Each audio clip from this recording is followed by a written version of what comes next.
Hello everyone,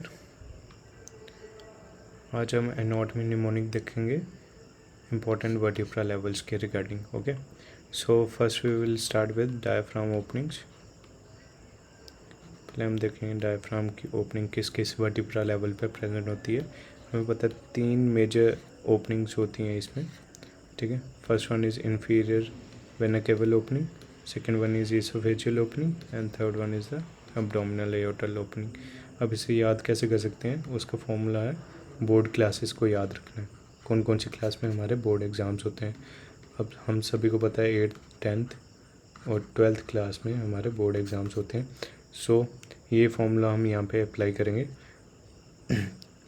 जो inferior vena cava है उसकी ओपनिंग किस लेवल पे प्रेजेंट है, T8 लेवल पे. इसोफेजियल ओपनिंग T10 पे और एब्डोमिनल अयोर्टा की ओपनिंग T12 पे, T12 लेवल पे. अब इसे याद करने का दूसरा तरीका क्या है, हम जिस स्ट्रक्चर की ओपनिंग है उस स्ट्रक्चर के वर्ड के अल्फ़ाबेट हम काउंट करेंगे तो उससे भी हमें पता चल जाएगा कि वो किस लेवल पे डायफ्राम को क्रॉस कर रहा है. जैसे कि इन्फीरियर वेना केवा, तो वेना केवा के वर्ड्स अगर देखेंगे हम तो वो वर्ड में अगर अल्फ़ाबेट काउंट करेंगे तो वो कितने हैं, 8. सो उससे भी हमें पता चल जाएगा कि ये T8 लेवल पे क्रॉस करता है डायफ्राम को. ओके, ये हो गया डायफ्राम की ओपनिंग्स के रिगार्डिंग. अब इसके अलावा कुछ और भी इम्पोर्टेंट वर्टिब्रा लेवल्स हैं जिससे हम याद कर सकते हैं. 4 C4 cervical 4 level, T4 level and L4 level. What is an importance of C4 level, मतलब C4 लेवल पे क्या ऐसी चीज़ है जिस वजह से हमें इसे याद करना इतना ज़रूरी है. वो है bifurcation of common carotid artery. और एक और चीज़ यहाँ पे प्रेजेंट होती है thyroid cartilage. Okay, common carotid artery. So इसमें इम्पोर्टेंट क्या है कॉमन कैरोटिड आर्टरी, क्योंकि ये काफ़ी बार पूछा जाता है एग्ज़ाम्स में भी, वाइवा में भी.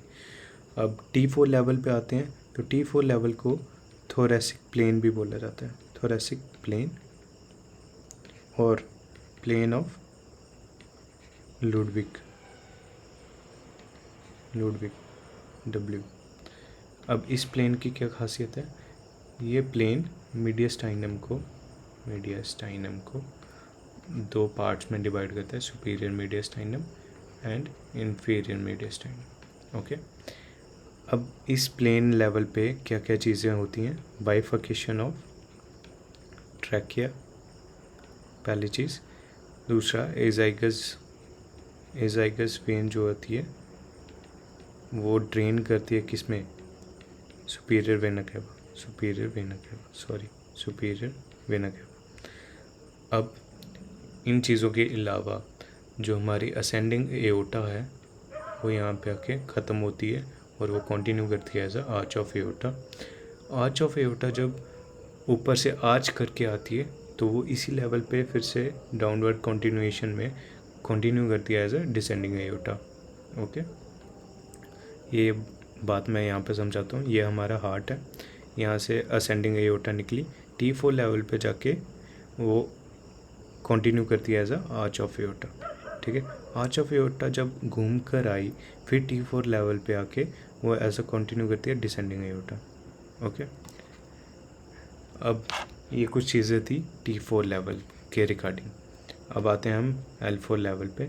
L4 लेवल की एक ही इम्पोर्टेंस है जो कि हमें याद रखनी चाहिए क्योंकि ये वाइवा में भी पूछी जाती है और एग्ज़ाम्स में भी. Bifurcation of aorta takes place. Bifurcation of abdominal aorta takes place at L4 level. Bifurcation of aorta किस लेवल पे होती है, L4 लेवल पे. ठीक है, ये इम्पोर्टेंट चीज़ है. ओके,